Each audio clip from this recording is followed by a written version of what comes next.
Yeah, over at UConn, they're familiar with having both the teams involved in this. Kentucky, similar to UConn in the fact that they've been to the Final Four before, but after losing all 5 starters from last year's elite team to the NBA, few were expecting that run from the Wildcats this year, except perhaps those on campus. To get the vibe in Lexington, we welcome in Matt Murray, the editor-in-chief of the campus newspaper, the Kentucky Kernel. All right, Matt, give us some idea, the level of surprise from students there that Kentucky is in this Final Four after losing so many players to the NBA. Honestly, I don't think anyone expected this. After last year's team with guys like John Wall and DeMarcus Cousins and Patrick Patterson, people kind of felt like that tournament was their chance, you know, and losing that heartbreaker to West Virginia in the Elite Eight, people felt that chance slip away a little bit. And as this team, you know, kind of dropped some of those close road games throughout the season, I think fans got discouraged. And it didn't help that this team had to live up kind of to not only the talent and that hype of last year's team, but those guys had some big personalities.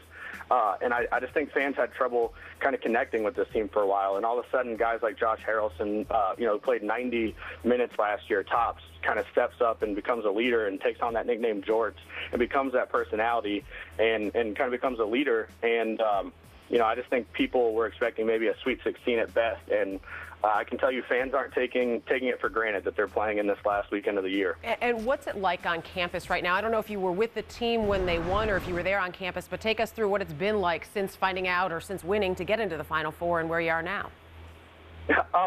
I can tell you that after they won, I mean, there were couches and mattresses were on fire. You know, you couldn't go 10 seconds down the street without having people honk at you, yell at you. And we actually got a picture of our paper. One guy's face first in the sunroof of his car in the middle of the street, his legs coming out of the top of the car with no pants on. I mean, that's the type of stuff you could see around every corner that day. I just think you kind of have to remember a lot of these students were here for the Gillespie era, and you know, they were part of a kind of an ugly side of UK history, you know, missing the tournament for the first time in 17 years. And all of a sudden, you know, they're back in the Final Four for the first time in 13 years. So a lot of these students have seen, you know, some low lows and some high highs. And I think that's helped them really appreciate this Final Four. Leave it to students to find some unique ways of celebrating. We hope that everybody's being safe there, obviously. We've seen it before on a lot of campuses. How about this week and this weekend on Saturday? What does the school have planned for watching on campus and any other activities this week we might see?